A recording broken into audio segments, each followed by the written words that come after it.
It was the summer of 1980-something, and my brother and I were sitting in Grandpa Wally's station wagon, driving down a country road. True to his character as a social butterfly, he was taking us out on the town to visit somebody important that we didn't know very well. We were going to visit his brother, Uncle Everett. And we were pretty excited because before we got in the car, he told us to get our bathing suits on. I still remember the smell of Bear Lake in the summer. Windows down, we could hear the seagulls. We turned a corner, and there it was, the lake, with its many boat docks and cottages. My brother and I were quite happy to learn that we had a great uncle who lived on the lake. We pulled down his street and admired the neighborhood. Beautiful little houses with big picture windows. On one side of the street were the houses, and every home had a little area on the other side of the street where there was green grass that touched the water. And most, too, had a boat dock and a couple of lawn chairs sitting out. Grandpa pulled in the driveway, and us kids jumped out, ran across the street, and right out into the water.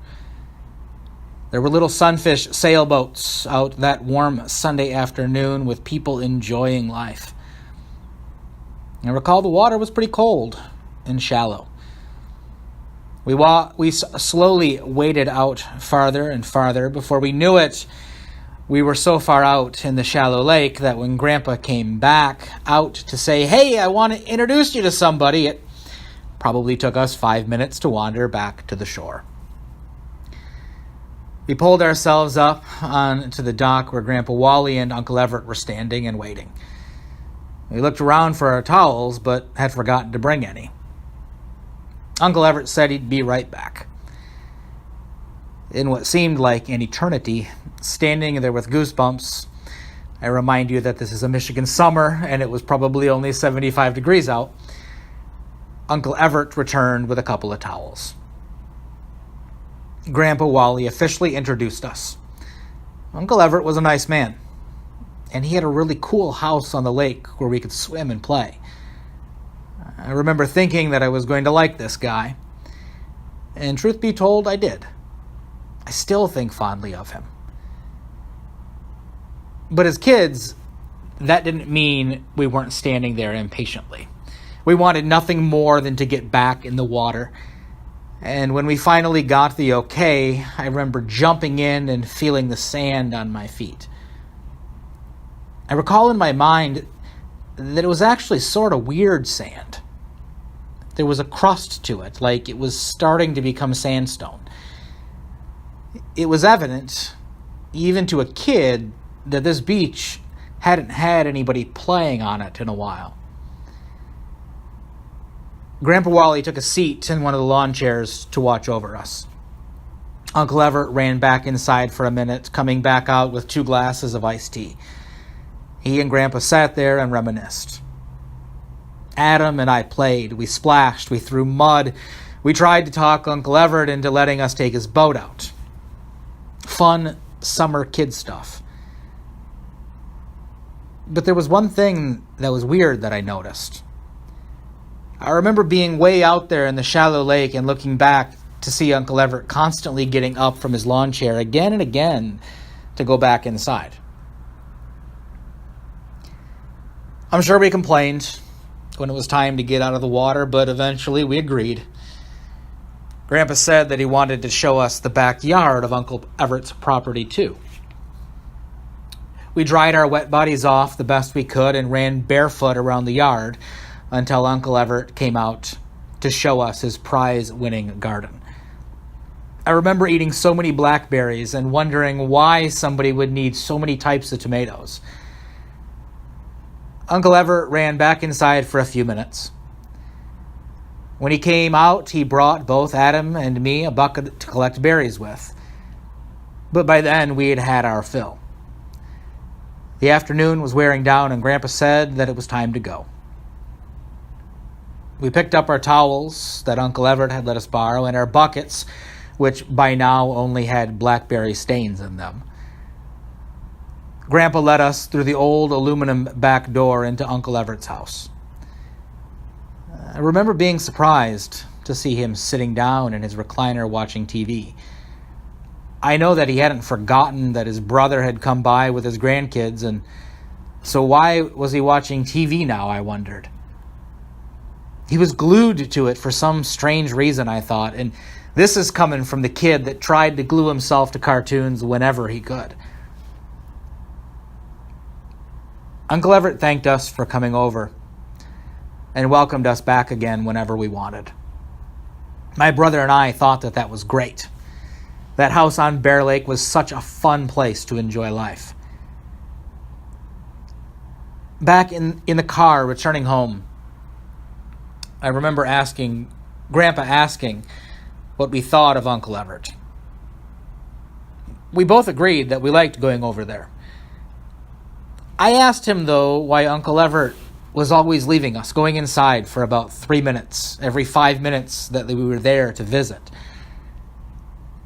I don't know if I felt that it was rude, or if I was just confused, or just nosy.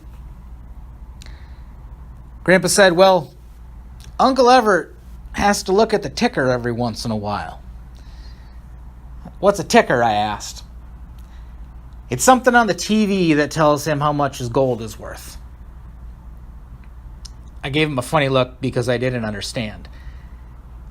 You see, a few years back, when gold was becoming really valuable, Uncle Everett sunk his entire life savings into it.